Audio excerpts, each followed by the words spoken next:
जय श्री राधे कृष्ण। दोस्तों श्री कृष्ण ने पक्षीराज गरुड़ को बताया कि महाकुंभ 2025 में होगा महाप्रलय, सभी भक्तगण सावधान हो जाएं।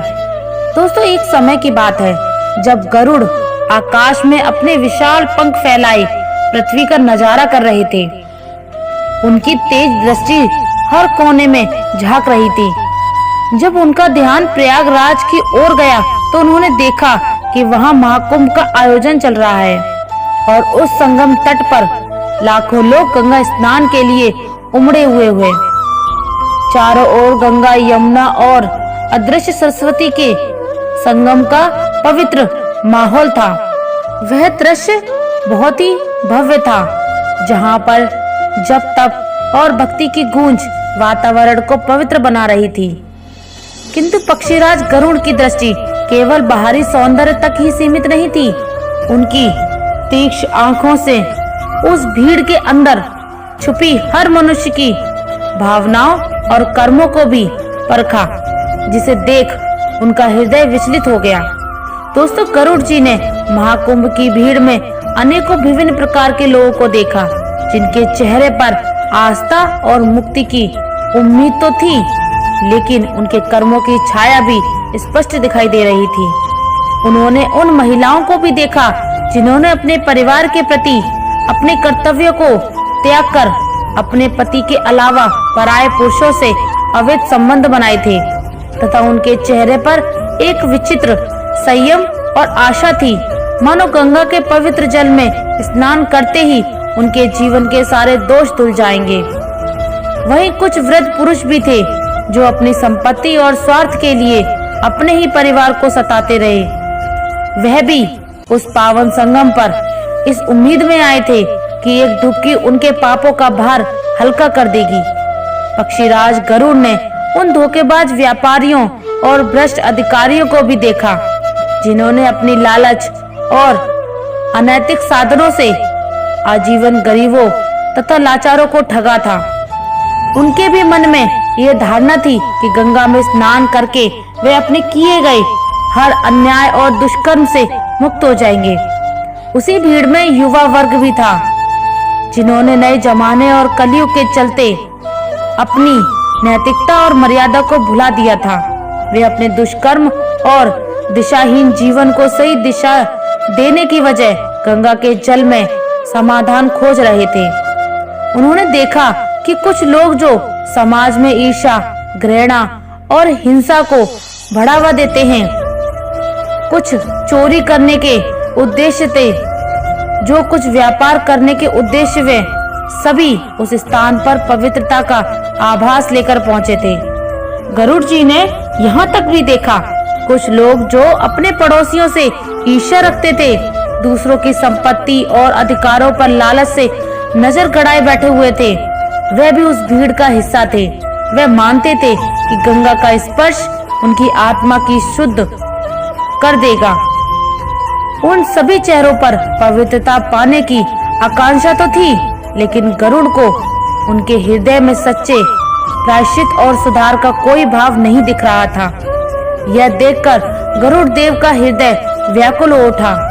उन्होंने सोचा, क्या गंगा का पवित्र जल सच में इतने भारी पापों का प्रायश्चित कर सकता है? क्या इन लोगों का उद्धार केवल एक डुबकी से संभव है, जबकि उनके कर्म और मन अब भी दूषित हैं? दोस्तों पक्षीराज गरुड़ के मन में सवालों का ज्वर उठ रहा था। वह सोचने लगे कि क्या यह भक्ति और आस्था का रूप है या केवल एक बाहरी आडंबर। अब उनके भीतर यही विचित्र प्रश्न पूछने लगे और उन्होंने उनका उत्तर जानने के लिए गोलोक जाकर भगवान श्री कृष्ण से मिलने का निश्चय किया और फिर अपने सवालों का उत्तर खोजने के लिए गरुड़ देव गोलोक में पहुँचे। जैसे ही वे भगवान श्री कृष्ण के महल के समीप पहुँचे, उन्होंने देखा कि भगवान श्री कृष्ण एक स्वर्ण से बने सिंहासन पर विराजमान थे। सिंहासन के चारों ओर मंद प्रकाश की किरणें थी, मानो वे सब उनकी दिव्यता का गुणगान कर रही थी। भगवान श्री कृष्ण का तेजस्वी स्वरूप ऐसा था कि सूर्य की चमक भी उनके आगे फीकी प्रतीत हो रही थी। उनकी मुस्कान में करुणा और ज्ञान का ऐसा संयोग था जो किसी भी हृदय को शांति से भर दे। पक्षीराज गरुड़ देव जब उनके पास पहुँचे और नम्रता से उनके चरणों में झुककर प्रणाम किया। श्री कृष्ण ने गरुड़ को अपनी ओर आता देखा और मुस्कुराते हुए कहा, आइए गरुड़ देव, आपका स्वागत है। आज आप अचानक इतनी दूर से आए हैं तो निश्चित ही कोई विशेष प्रयोजन होगा। कहिए, आपके अचानक से आने का कारण क्या है? तब पक्षीराज गरुड़ ने अपनी विनम्रता प्रकट करते हुए हाथ जोड़े और कहा, हे प्रभु, मैं आपकी शरण में एक गहन जिज्ञासा लेकर आया हूँ। आज मैंने पृथ्वी पर महाकुंभ का भव्य आयोजन देखा।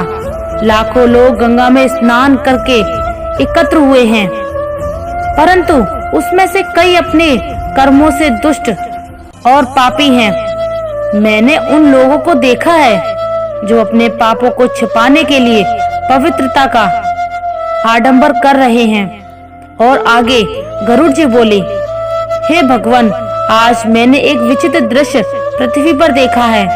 मैंने देखा कि कुछ महिलाएं जिन्होंने अपने परिवार का त्याग कर अवैध संबंध बनाए, जो अब त्रिवेणी संगम में गंगा स्नान कर अपने दोष मिटाना चाहती हैं। कुछ वृद्ध पुरुष जिन्होंने अपनी संपत्ति और स्वार्थ के लिए अपनों को सताया, वहां मुक्ति की आशा लिए खड़े हैं।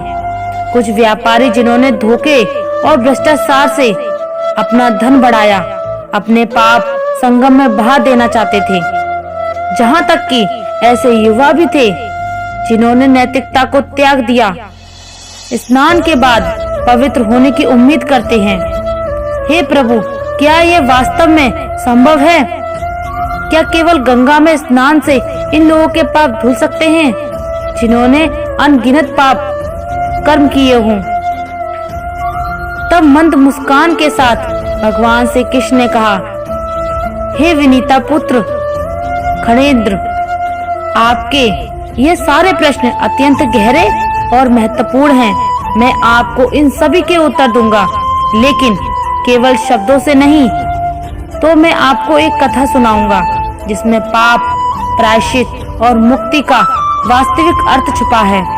इस कथा को ध्यान पूर्वक सुनो, क्योंकि इसमें आपके सभी सवालों के उत्तर मिल जाएंगे, जिससे समस्त मानव जाति का कल्याण होगा। जब गरुड़ जी ने कहा, हे मधुसूदन, आपकी वाणी मेरे लिए पवित्र मार्गदर्शन है। कृपया मुझे ये कथा अवश्य सुनाइए। मैं इसे पूरे ध्यान से सुनने के और समझने के लिए तत्पर हूँ। तब आगे भगवान श्री कृष्ण ने कहा, हे पक्षीराज, आप ध्यान रखना कि ये कथा केवल सुनने के लिए नहीं है। इसे अंत तक समझना और आत्मसात करना भी अनिवार्य है। जो इस कथा को अधूरी छोड़ देता है, उसका पाप कभी नहीं मिट सकता। यह उसी प्रकार का है जैसे नदी के किनारे पहुंचकर उसे पार किए बिना लौट आना। जो इसे अंत तक सुनता है वह सच्चे महाकुंभ स्नान का फल प्राप्त करता है। अब प्रेम पूर्वक गरुड़ जी ने कहा, हे गोविंदा, मैं आपको वचन देता हूँ कि इस कथा को अंत तक सुनूंगा और इसे अपने जीवन में उतारूंगा। और मैं यह संदेश भी दूंगा कि जो मनुष्य इसे अंत तक सुनते हैं वे ही सच्चे प्रायश्चित और उद्धार का मार्ग पाते हैं। आपकी वाणी मेरे लिए अमृत के समान है और मैं इसे पूरी निष्ठा से ग्रहण करूंगा। तब श्री कृष्ण कहते हैं, हे पक्षीराज, एक समय की बात है। तब गंगा के तट के समीप एक प्राचीन गांव था जिसका नाम काशीपुर था। इस गांव में एक ब्राह्मण सत्य प्रकाश अपनी पत्नी संध्या के साथ रहता था। वह दोनों ही सरल और धर्म परायण जीवन जीते थे। सत्य प्रकाश अपने ज्ञान और न्याय प्रियता के लिए प्रसिद्ध थे और संध्या अपनी करुणा तथा सद्गुणों के कारण पूरे प्रदेश में आदर की पात्र थी। वह मानो साक्षात भगवान राम माता सीता का जोड़ा हो। तभी महाकुंभ के समय पर गांव में हलचल मच गई थी। सत्य प्रकाश और संध्या अपनी छोटी सी कुटिया में बैठकर महाकुंभ जाने की तैयारी कर रहे थे। तब सत्य प्रकाश ने कहा, अरे संध्या, महाकुंभ का स्नान आत्मा की शुद्धि का महान अवसर है, इसलिए हमें भी चलना चाहिए। संध्या ने मुस्कुराते हुए कहा, अजी आप ये सत्य कहते हैं, लेकिन मैं देख रही हूँ कि गांव में कई लोग ऐसे भी हैं जो केवल अपने पाप छुपाने के लिए जा रहे हैं। क्या गंगा सच में उनके पापों को शुद्ध कर पाएगी? तब सत्य प्रकाश ने गंभीर होकर कहा, अरे संध्या, गंगा स्नान तो केवल एक माध्यम है, किंतु वास्तविक शुद्धि तो मन और कर्मों की होती है। जो सच्चे हृदय से प्रायश्चित करते हैं वही इसका लाभ उठा सकते हैं। उनकी यह बातचीत चल रही थी कि तभी काशीपुर के ही एक दंपति धनराज और उनकी पत्नी रत्ना सत्य प्रकाश के घर आए। धनराज एक धनी व्यापारी था, लेकिन अपने कर्मचारियों का शोषण करने के लिए बदनाम था। रत्ना, जो अक्सर समाज की परवाह किए बिना अपने स्वार्थ में डूबी रहती थी, वह भी उनके साथ थी। तब धनराज ने हंसते हुए उपहास करते हुए कहा, पंडित जी, आप भी महाकुंभ जा रहे हैं और हम भी। मैंने तो सुना है कि गंगा में एक डुबकी लगाने से सारे पाप धुल जाते हैं। क्यों, आपके ज्ञान और शास्त्रों में तो यही लिखा है। क्यों, मैं भी सही कह रहा हूँ? उनके उपहास से भरे शब्दों को सुन सत्य प्रकाश ने शांत स्वर में उत्तर दिया, धनराज, ये सच है कि गंगा पवित्र है, लेकिन पाप केवल जल में स्नान से या डुबकी लगाने से नहीं धुलते। मन की शुद्धि और कर्मों का सुधार भी आवश्यक है। और तभी रत्ना ने व्यंग्य करते हुए कहा, तो क्या आप कह रहे हैं कि स्नान व्यर्थ है?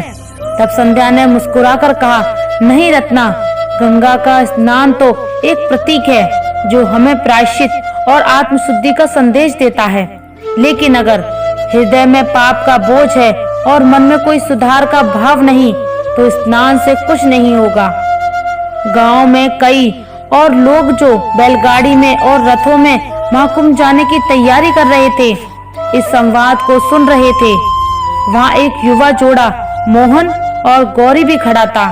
तभी उनके बीच अपनी उपस्थिति को संबोधित मोहन ने कहा, पंडित जी, आप जो कह रहे हैं वह सच लगता है, लेकिन मैं देख रहा हूँ कि गांव के कई लोग जो दूसरों को सताते हैं, वह भी गंगा में स्नान करने जा रहे हैं। क्या भगवान उनके पापों को माफ करेंगे?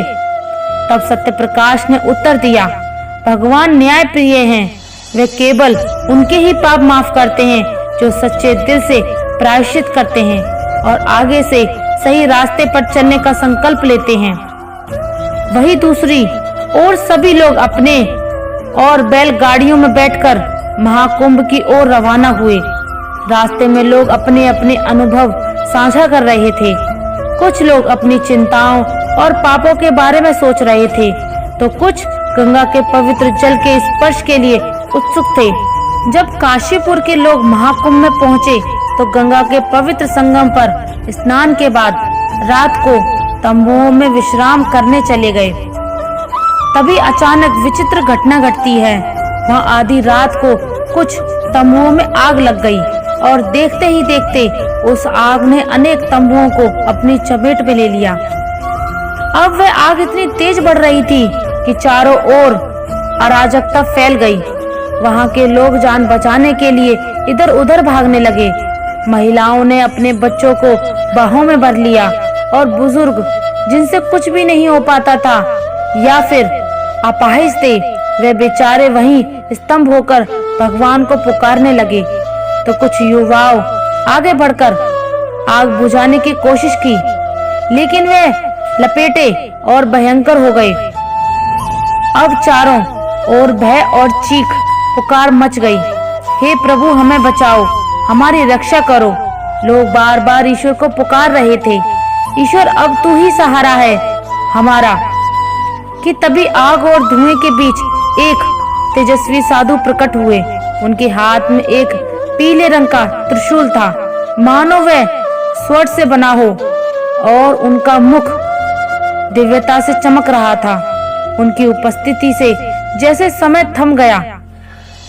तब उस तेजस्वी साधु ने अपनी आंखें बंद की, ध्यान लगाया और अपने त्रिशूल को आकाश की ओर उड़ाया। कुछ मन ही मन मंत्रों का जप किया, जिससे कुछ ही क्षणों में उसकी दिव्य शक्ति ने आग को शांत कर दिया। लोग ये चमत्कार देखकर स्तंभ रह गए। भयभीत और थके हुए लोग साधु के चरणों में गिर पड़े। तो कुछ रो रहे थे, तो कुछ उनकी ओर श्रद्धा से देख रहे थे। अब व्यापारी धनराज ने कांपते हुए पूछा, महाराज जी, आपने हमारी रक्षा की है, कृपया हमें बताइए कि आपने ये कैसे किया। हम इस विपत्ति से क्यों और कैसे बचे। तब उस तेजस्वी साधु ने शांत और करुणामय स्वर में उत्तर दिया, मैं केवल एक माध्यम हूँ। तुम्हारी प्रार्थना ने मुझे यहाँ खींचा, लेकिन याद रखो, ये आग केवल तुम्हारे तंबुओं में नहीं लगी थी। ये आग तुम्हारे कर्मों की थी, जो तुम्हारे भीतर जल रही थी। तुमने अपनी प्रार्थना और श्रद्धा से इसे शांत करने का मार्ग बताया, लेकिन इसे पूरी तरह बुझाना तभी संभव है जब तुम अपने जीवन में सत्य, धर्म और प्रायश्चित का मार्ग अपनाओगे। भगवान श्री कृष्ण ने कहा, हे गरुड़। सत्य प्रकाश पंडित ने फिर पूछा, हे महात्मा, हम सभी जानते हैं कि गंगा का जल पवित्र है, लेकिन क्या केवल गंगा में स्नान करना हमारे पापों को धो सकता है? क्या इसमें हम मुक्ति पा सकते हैं? तब साधु ने सत्य प्रकाश की ओर स्नेह भरी दृष्टि से देखा और बोले, हे ब्राह्मण, ये प्रश्न हर धर्म परायण व्यक्ति के मन में उठ रहा होगा। याद रखो, गंगा में स्नान केवल एक प्रतीक है। यह तुम्हें आत्मचिंतन और प्रायश्चित का मार्ग दिखाने के लिए है, लेकिन यदि मन और आत्मा शुद्धि नहीं है तो केवल गंगा स्नान तुम्हारे पापों को नहीं धो सकता। सत्य प्रकाश ने फिर से पूछा, महात्मा, तो सच्चे प्रायश्चित का मार्ग क्या है? जो लोग अपने जीवन में बड़े से बड़े पाप करते हैं, उनके लिए मुक्ति का रास्ता क्या है? अब साधु ने गंभीर स्वर में उत्तर दिया, हे वत्स, सच्चा प्रायश्चित तब होता है जब तुम अपने पापों को स्वीकार करो और उन्हें सुधारने का दृढ़ संकल्प लो। परिवार को धोखा देना, लालच और धोखाधड़ी से धन कमाना, अनैतिक संबंध बनाकर समाज को दूषित करना और घृणा, ईर्ष्या, स्वार्थ से भरा मन, यही सबसे बड़े पाप हैं। केवल गंगा में स्नान करना इन्हें धोने के लिए पर्याप्त नहीं है, इसलिए तुम्हें अपने कर्मों को भी सुधारना होगा। अब उन साधु ने सभी को संबोधित करते हुए कहा, सुनो, गंगा का पवित्र जल तुम्हारे भीतर परिवर्तन का प्रतीक है, लेकिन यह परिवर्तन तभी होगा जब तुम इसे अपने भीतर आत्मसात करोगे। अपने पापों का स्वीकार करना पहला कदम है, लेकिन उन्हें सुधारने का संकल्प लेना ही असली प्रायश्चित है। बिना किसी स्वार्थ के दूसरों की सहायता करो, सत्य, धर्म और प्रेम का पालन करो।